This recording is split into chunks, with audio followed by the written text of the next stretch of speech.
오늘은 믿음이 작은 자여라는 제목으로 말씀을 전하도록 하겠습니다. 지난 한 주도 지켜주신 그 하나님의 은혜에 감사하며 오늘 기쁨으로 주님께 나오신 여러분들 모두를 환영합니다.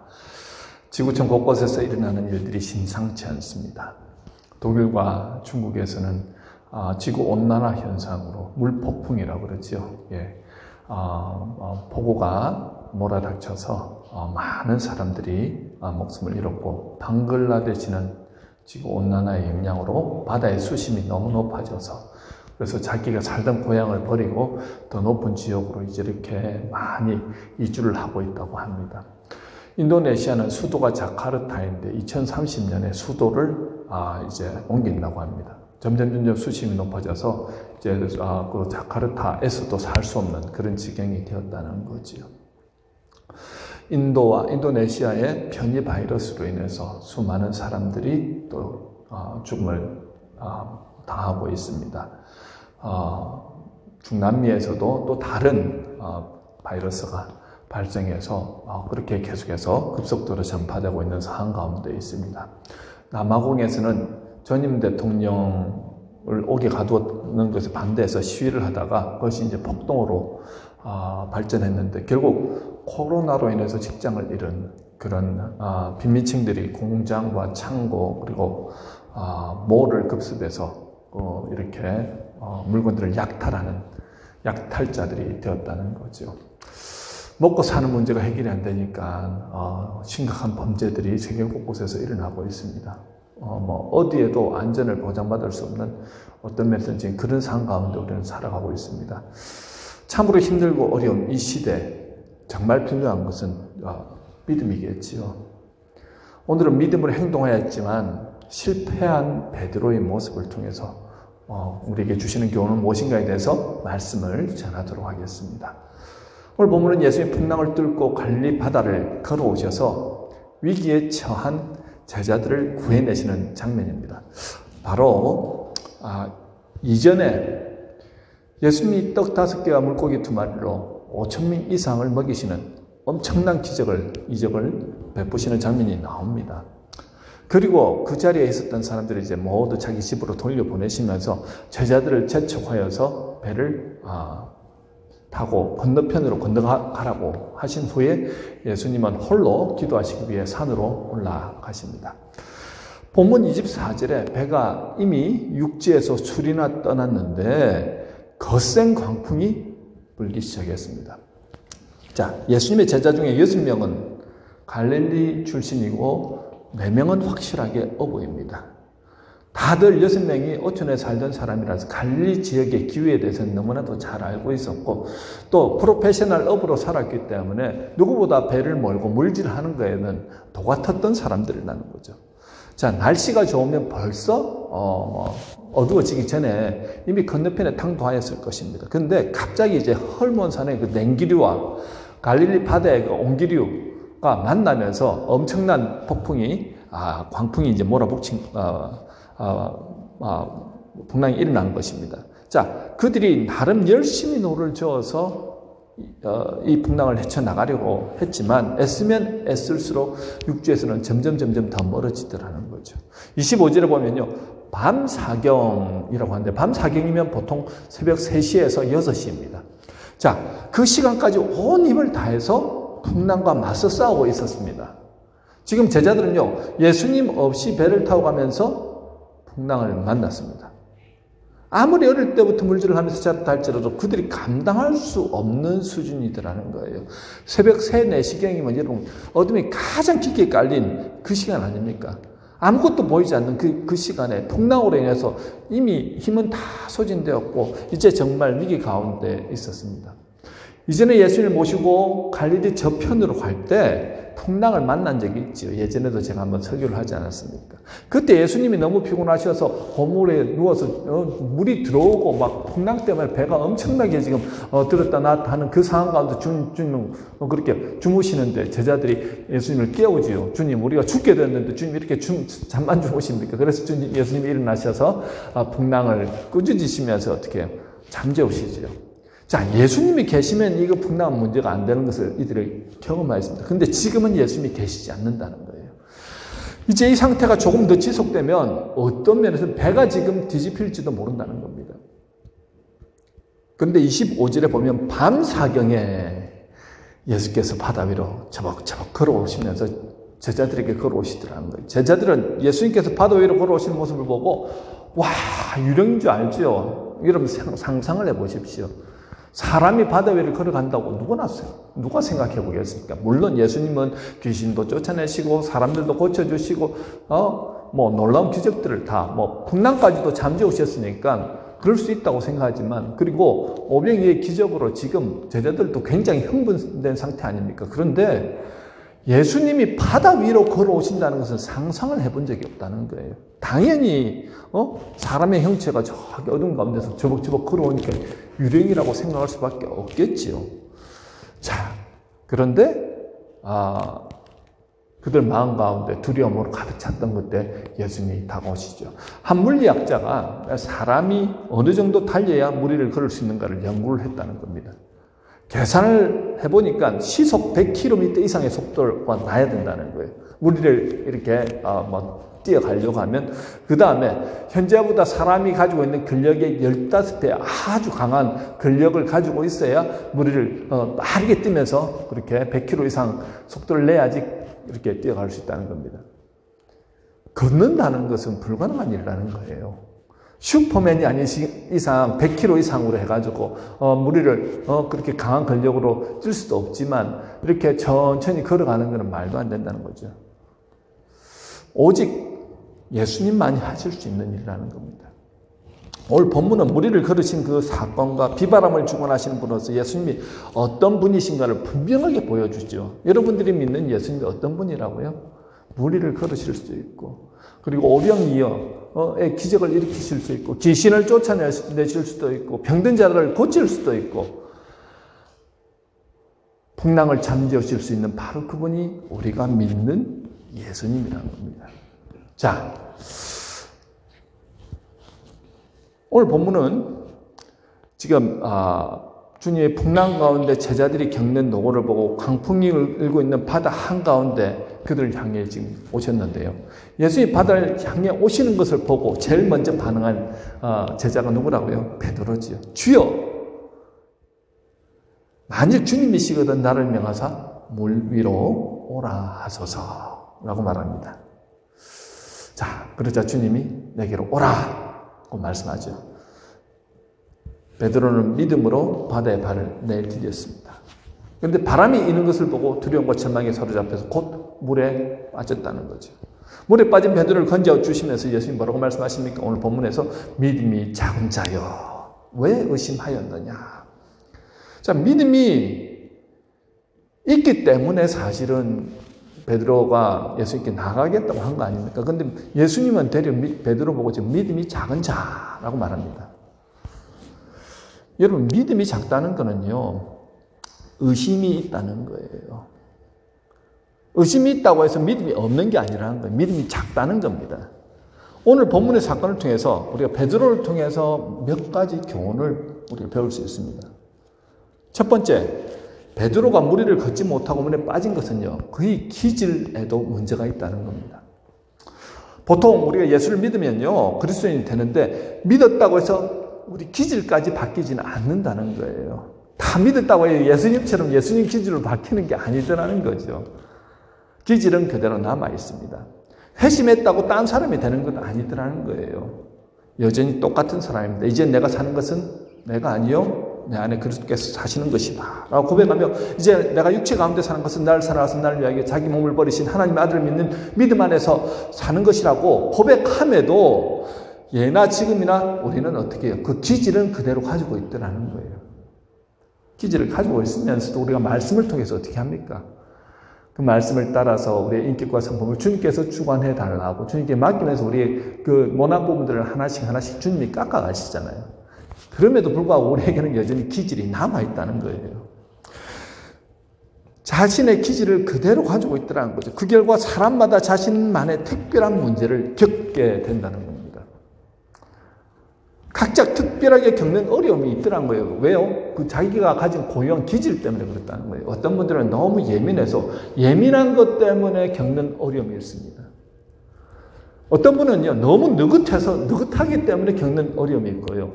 오늘 베드로 같은 경우는요, 정말 어떤 면에서는 다른 사람들이 갖지 못하는 굉장한 기질을 가진 사람입니다. 굉장한 장점이 있어요. 그런데 장점 때문에 그는 실패하더라는 겁니다. 베드로의 장점은요, 에너지와 빠른 결단력, 역동적인 성격입니다. 굉장한 장점이죠. 그는 열정적이고 충동적인 사람으로서 그 때문에 문제를 겪더라는 겁니다. 에너지 넘치는 성격 자체 아주 좋습니다. 하나님 앞에 위대한 일을 쓰임받은 많은 사람들이 이렇게 베드로와 같은 어떤 그런 에너지 그리고 열정이 넘치는 사람들이었습니다. 그런데요, 그 에너지 때문에 계속 반복적으로 문제가 일어나더라는 거예요. 이런 기질은 종종 그리스도인의 삶을 불안정하게 하고 균형을 잃게 만든다는 겁니다. 예수님 앞으로 십자가에 못 박히실 것이라고 그렇게 말씀하시자 베드로가 예수님을 책망하면서 말합니다. 절대 그러실 수 없습니다. 이미 그는 뭐라고 고백했습니까? 주는 그리스도시요 살아계신 하나님의 아들입니다 하면서 바요나 시모나 하면서 너 같은 제자가 없다고 교회 반석이 되게 하겠다고 그렇게 말씀해 주시지 않았습니까? 그렇게 칭찬받았던 베드로임에도 불구하고 자기가 어떻게 해요? 예수님의 위대한 십자가 사역을 지금 가로막고 있더라는 거예요. 너무 에너지가 넘쳐납니다. 그러자 예수님이 뭐라고 말씀하십니까? 사탄아, 내 뒤로 물러가라. 그는 넘쳐나는 에너지로 지금 나서지 말아야 할 때 나설 때를 구분하지 못하고 나서다가 결국은 책망을 듣지 않습니까? 사람은 착한 사람입니다. 좋은 사람입니다. 그런데 자기의 에너지를 주체하지 못해서 그런 일이 일어나더라는 거예요. 오늘 본문도 마찬가지죠. 지금 엄청난 폭풍 가운데 예수님이 바다 한가운데로 걸어오시는 겁니다. 베드로가 말하죠. 주여, 만일 주님이시거든 나를 명하사 물 위로 오라 하소서. 주님이 허락하시자 물이 발을 내딛는 믿음을 보여주었습니다. 굉장합니다. 다른 제자들은 아무도 그런 생각조차 못했다는 거예요. 오직 베드로만 할 수 있는 생각 아닙니까? 그런데 잠시 후에 어떻게 되었냐는 거예요. 겁에 질려 소리를 지릅니다. 이것이 베드로에게 항상 나타났던 특징이라는 거예요. 주님이 장차 버림받고 죽을 것이라고 말씀하셨을 때 그는 서슴없이 뭐라고 대답합니까? 주님, 다른 친구들은 다 주님을 버릴지라도 나는 결코 주님을 버리지 않을 것입니다. 호언장담했습니다. 그런데 어떻게 합니까? 불과 얼마 되지 않았습니다. 몇 시간 지나지 않았습니다. 주님을 모른다고 맹세까지 하면서 예수님을 저주까지 하더라는 거죠. 제가 말한 베드로의 심리 상태가 바로 이런 것이라는 겁니다. 그는 불안정한 사람이었습니다. 산꼭대기까지 올라갔다가 나락으로 떨어지는 사람, 남들이 무력감을 느낄 정도로 큰 열정과 흥분에 사로잡혔다가 그리스도인 삶 자체를 포기할 정도로 심히 낙심하는 사람, 이렇게 황홀경과 참담한 실패 사이를 오가는 이유와 원인은 바로 그의 기질 때문이라는 거죠. 이런 유형에 속한 사람들의 문제는 생각하지 않고 행동이 빠르기 때문이라는 겁니다. 매사에 잘 생각해보고 결정하고 이렇게 행동하면 실수가 적지요. 그런데 그는 생각보다는 행동이 앞서더라는 거예요. 그는 항상 다른 사람들보다 먼저 앞장서서 행동하는 사람이었습니다. 참 장점이면서도 그것이 큰 단점이더라는 거죠. 오순절 성령의 충만을 받은 이후에 이런 기질이 또 나옵니다. 초대교회는요, 유대인들이 모여서 세워진 교회 아닙니까? 그런데 베드로가 이방인을 교회 안으로 이제 이끌었죠. 그거 참 잘한 일입니다. 사마리아와 다른 유대 지역에서 이방인들을 교회 일원으로 받아들였습니다. 고넬료도 그 중에 한 사람 아닙니까? 그런데 안디옥에서 그가 태도를 바꿔버리더라는 거죠.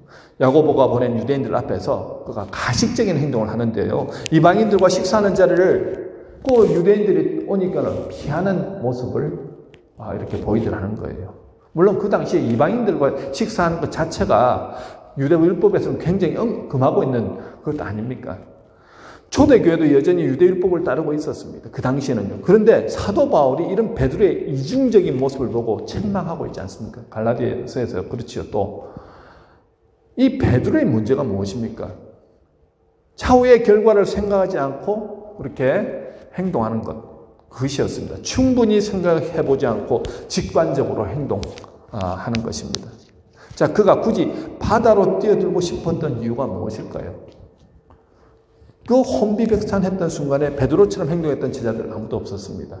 자기가 그렇게 행동하면 아마도 예수님께 믿음이 있다, 칭찬받을 줄 알았을 것입니다. 인정받았을 줄 알았을 것입니다. 무엇보다 예수님처럼 그도 무리를 걷고 싶었을지도 모르겠습니다.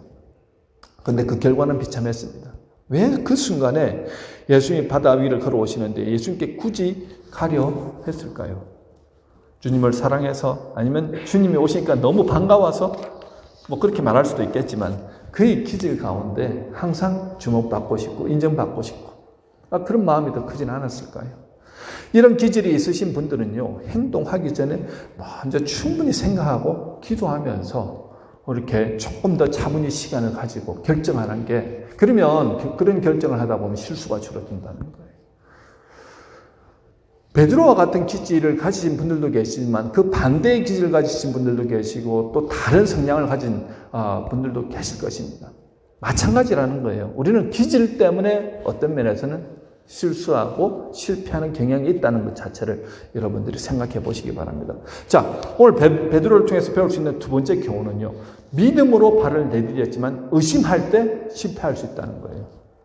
뭐라고요? 의심할 때 실패할 수 있다.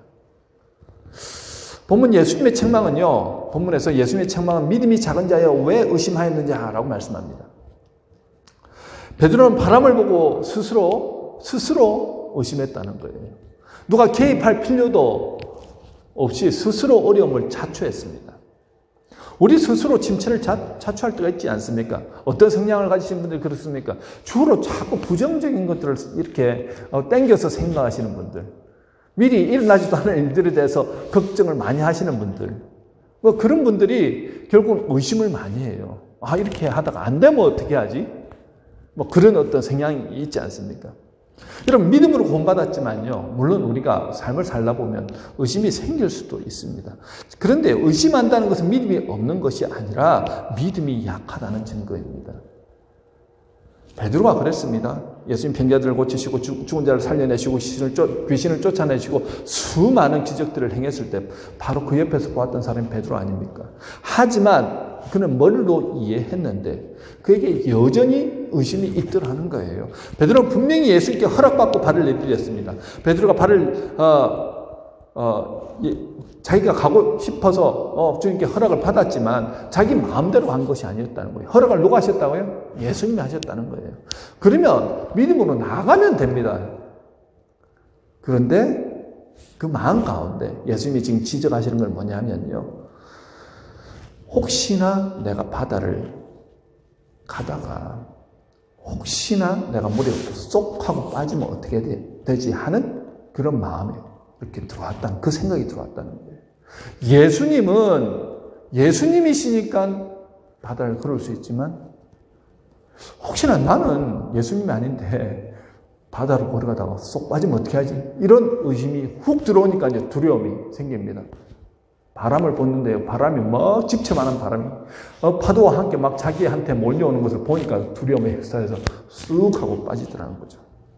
저와 여러분도 마찬가지 아닙니까? 평생을 교회 다니고 이미 성경 말씀에 대해서 많이 알고 있고 수많은 설교를 들어서 머리로 보면요, 거의 목사급 수준 아닙니까?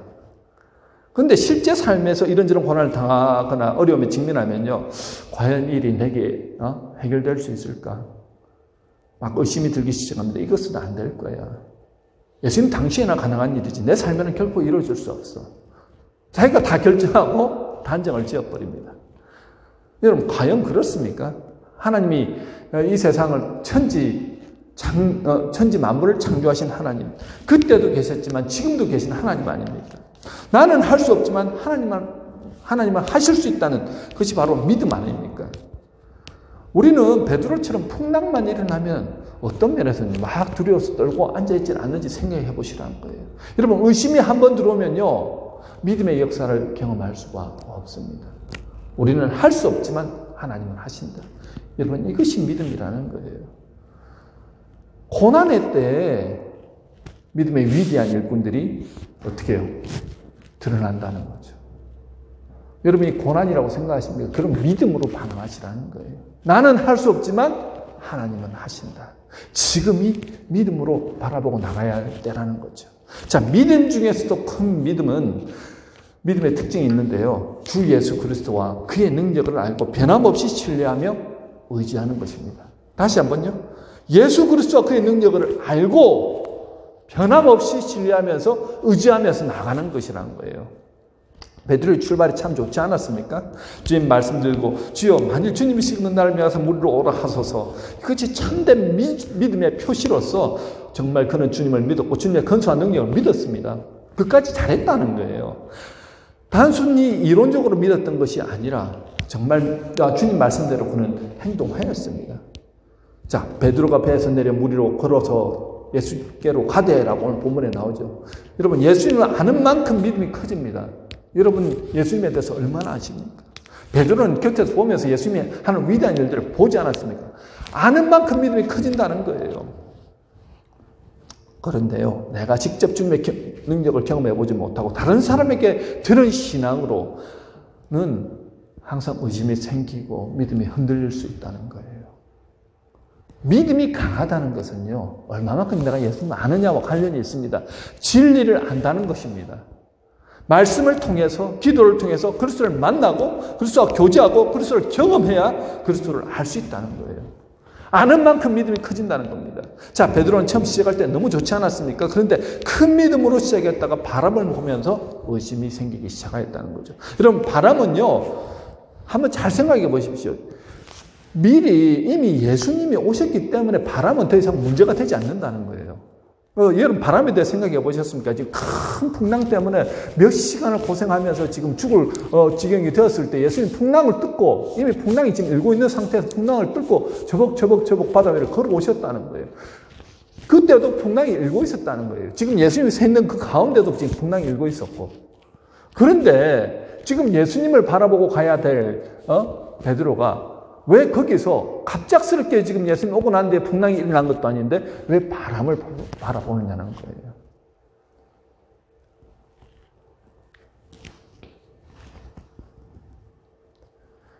주님 바라보아야 할 사람이 바람 바라보다가 결국은 위험에 처하더라는 거죠. 예수를 믿고 답을 찾았음에도 그는 혹시 내가 이러다 바람에 휩쓸렸다 내려가지 않을까. 바람 바라보니까 두려움에 휩싸입니다. 여러분, 이미 믿음으로 해결했던 문제를 다시 우리가 쳐다보고 곱씹고 하지 않습니까? 과거에 나는 너무나도 연약하고 부족하고 나는 할 수 없는 존재인데 하면서 과거를 회상하면서 계속 나는 안 돼. 그렇게 믿음 없는 모습으로 여러분들 그렇게 생각하지 않으십니까? 여러분, 우리는요, 예수를 믿음으로 구원받은 사람들입니다.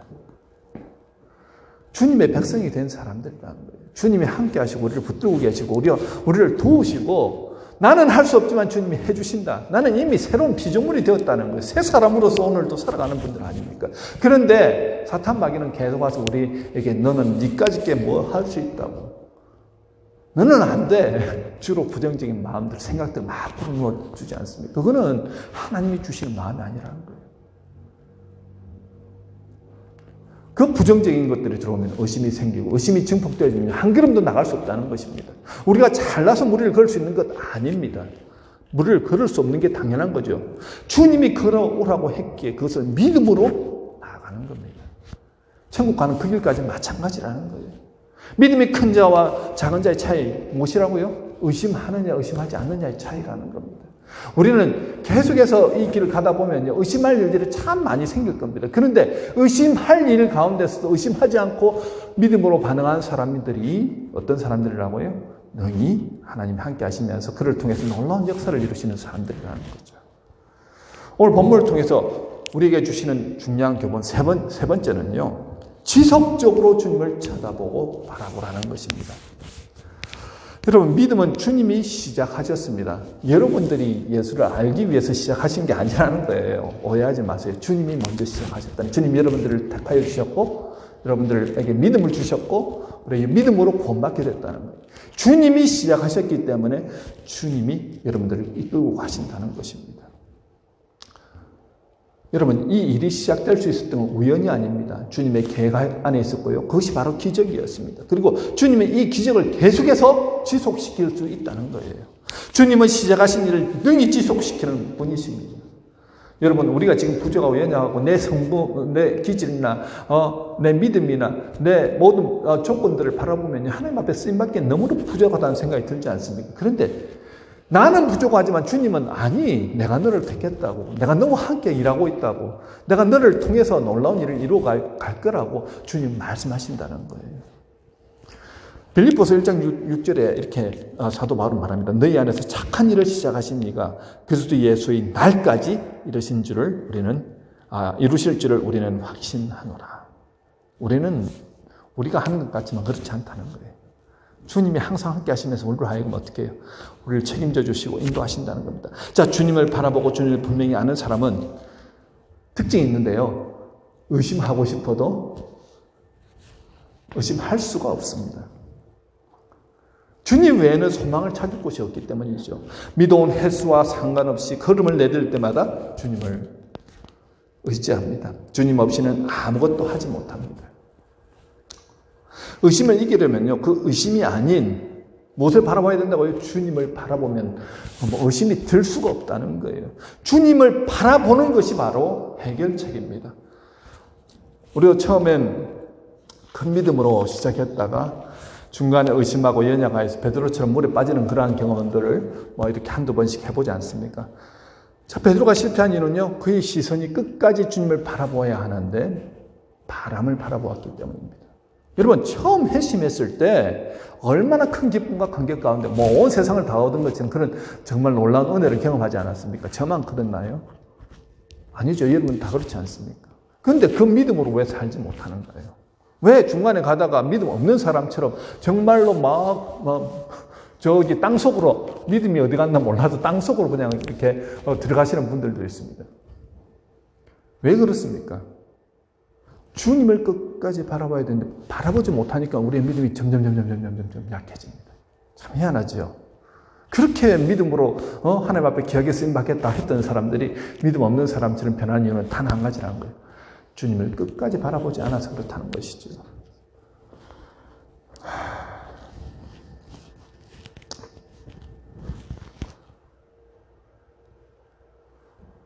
여러분, 이스라엘 백성들 계속해서 지금 구약의 출애굽기를 하고 있는데요. 주님께서 만나를 주시는데 그 광야길에서 식량을 구할 곳이 아무 데도 없습니다. 근데 만나를 주시는데 그 만나는요, 특징이 일용할 양식입니다. 오늘 먹을 만나만 주신다는 거예요. 만약에 내가 좀 만나를 많이 이렇게 거둬들여서 집에서 보관을 하면 하루만 지나면 다 썩어버린다는 거예요. 냄새가 납니다. 우리도 그렇잖아요. 이전에 받은 큰 은혜, 그거 가지고 1년, 2년 살아간다고 말이 안 된다는 겁니다. 오늘 주님 주시는 일용할 양식을 내가 먹어야 살 수 있다는 거예요. 여러분, 그 유명한 지휘자 번스타인이라는 분 아시죠? 클래식계 아주 대부 같은 분인데요. 이분이 그런 말을 했습니다. 하루를 연습하지 않으면 자신이 알고, 이틀을 연습하지 않으면 아내가 알고, 사흘을 연습하지 않으면 청중이 안다. 프로페셔널 음악가들도요, 죽는 날까지 매일 연습합니다. 첼리스트 양성원 씨라는 분이 있는데요, 한국에. 자기가 그 제자한테 그런 얘기를 했다는 거예요. 내가 지금 50 한 중반이 됐는데 50 중반 될 때까지 이렇게 매일 연습할 줄 그 당시에 알았다고 한다면 나는 첼로를 하지 않았을 것이다. 무슨 말씀인지 아세요? 매일 하루에 2-3시간, 적게는 2-3시간, 3-4시간을 매일매일 연습해야 된다는 거예요. 그것이 음악가들의 평생 생명과 같은 것입니다. 우리 신앙생활도 마찬가지라는 거예요. 여러분들이 예수를 믿었잖아요. 여러분들이 예수 안에서 믿음으로 능력 가운데 사는 유일한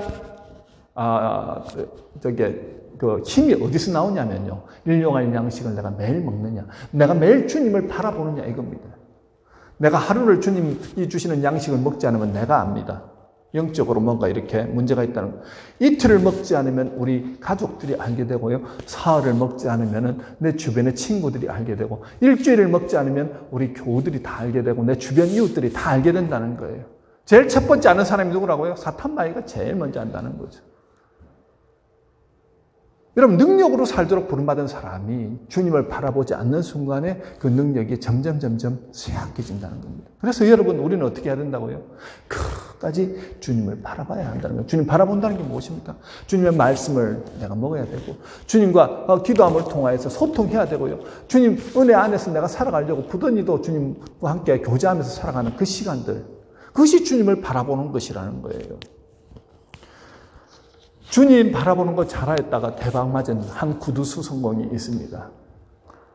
그는 예수를 믿지 않았지만 한 사람의 인도로 구두를 수선하다가 예수를 만나게 됐고, 그렇게 하면서 주님과 기도하면서 대화하고 말씀을 늘 묵상하고 읽고 하다가 그가 위대한 설교가가 되었습니다. 그 이름이 바로 D.L. 무디입니다.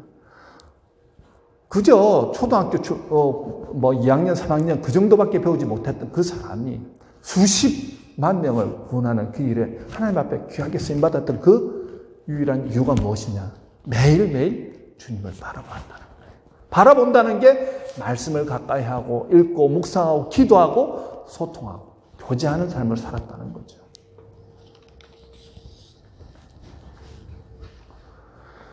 여러분, 얼마나 그것이 중요한지 모릅니다. 오늘 주님을 계속 바라보아야 이 사나운 파도 위를 우리가 걸어갈 수 있다는 사실을 기억하시기 바라고요. 오늘 우리에게 주시는 네 번째 교훈, 우리 주님은 어떤 상황 속에서도 우리를 도우실 수 있는 분이다라는 것을 기억하시기 바랍니다.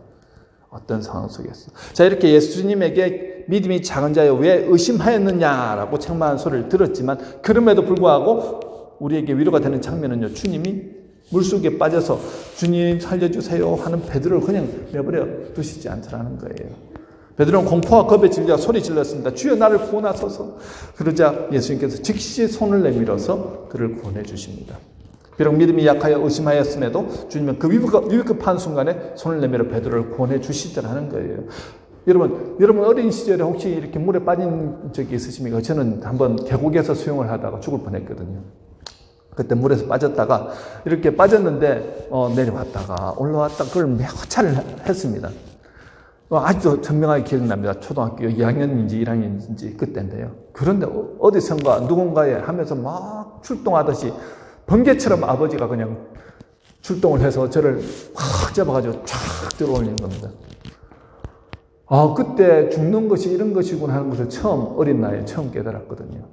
그런데 그때 아버지가 나를 쫙 구해내셔서, 그때는 너무 물에 빠져서 사람들이 막 쳐다보니까 부끄러웠죠. 근데 그때 내가 한 가지 딱 든 생각이 있었습니다. 내 아버지는 나를 결코 포기하지 않는구나. 어떤 위험한 상황 가운데서 아버지는 나를 사랑하시고 나를 도와주시는 분입니다. 이거 사실 그렇잖아요. 어느 아버지는 이제 자기 아들이 빠졌는데 목숨 걸고 안 구해낼 아버지가 어디 있겠습니까? 그런데요, 저 마음 가운데 그때 아버지에 대한 절대적인 신뢰가 그때부터 생겼다는 거예요. 내가 어떤 상황 가운데 있다 할지라도 아버지는 자신의 목숨을 바쳐서라도 나를 구해내실 수 있는 분이구나. 그 마음은 지금도 마찬가지입니다. 여러분, 우리 예수님은 저와 여러분을 죽음에서 구원해내시기 위해서 친히 십자가에서 자신의 몸이 찢기시는 고통을 당하시면서 자신의 목숨을 내놓으셨습니다. 그 고통과 조롱과 아픔을 마다하지 않으신 이유는 바로 예수님이 그 죄짐을 대신 주셔야 저와 여러분이 구원받을 수 있기 때문이라는 거예요. 이렇게 구원받은 우리가 믿음이 연약하여서 어려움에 빠져서 허우적거릴 때 주님은 그냥 내버려 두시지 않으시더라는 겁니다. 이미 예수를 믿음으로 구원받은 사람들은요, 여러분 기억하십시오. 하나님의 패밀리라는 거예요. 하나님 아버지가 자녀인 여러분들을 바라보시면서 아이고 너 고통받고 있네, 너가 믿음이 없어서 그렇지 하면서 그냥 내버려 두시지 않는다는 거예요. 그 고통 가운데서 주여 도와주시옵소서 허우적거리면서 살려달라고 주님 앞에 호소할 때 주님은 손을 내밀어서 우리를 능히 구원해 주실 수 있는 분이라는 사실을 기억하시기 바랍니다. 예수님은요, 요한복음 10장 28절에서 그렇게 말씀하시지요. 그들을 내 손에서 빼앗을 자가 없느니라. 하나님의 패밀리를 함부로 악한 사탄이나 세상이 빼앗을 수 없다는 거예요. 하나님께서 보호하신다는 겁니다. 사도 바울은 로마서 8장 38절 39절에서 이렇게 말씀합니다. 내가 확신하노니 사망이나 생명이나 천사들이나 권세자들이나 현재일이나 장래일이나 능력이나 높음이나 깊음이나 다른 어떤 피조물이라도 우리를 우리 주 예수 그리스도 안에 있는 하나님의 사랑에서 끊을 수 없느니라. 아멘. 여러분, 주님께서 우리를 붙들고 계신다는 거예요. 그 어떤 것도 예수님 우리 살을 끊을 수 없다는 것입니다. 길을 잃었다고 생각하시는 그 순간에도 하나님의 손이 여러분들을 붙잡고 계신다는 거예요. 오직 주 예수 그리스도를 바라보십시오. 앞이 막혔습니까? 뒤가 막혔습니까? 옆도 보이지 않습니까? 그러나 우리는 하늘을 바라보면 늘 주님의 우리를 바라보시고 우리에게 손 내밀고 계시다는 것입니다. 나 같은 죄인 살리신을 지은 존 뉴턴이라는 목사님은 이런 찬양시를 지었습니다. 예전 사랑 생각할 때 나 고난에 빠지도록 버려두시지 않을 것을 아네. 향기로운 에베네스를 돌아볼 때 나 헤쳐나가도록 기쁘신 뜻대로 도우실 것을 확신하네. 여러분, 절박할 때 소리 지르십시오. 가슴에서 나오는 간절한 부르짖음으로 주님 살려달라고 도와달라고 여러분 소리 지르십시오. 두렵다고 하나님과 거리하려 들지 마시고요. 하나님 앞에 진실된 마음으로 도와달라고 소리 지르시라는 겁니다. 그러면 주님이 들으시고 그 손을 붙잡아 주십니다. 이것이 끝이 아니지요. 중요한 것은 우리가 넘어지지 않도록 지켜주실 능력이 바로 누구에게 있다고요? 주님에게 있다는 거죠. 여러분 믿으십니까?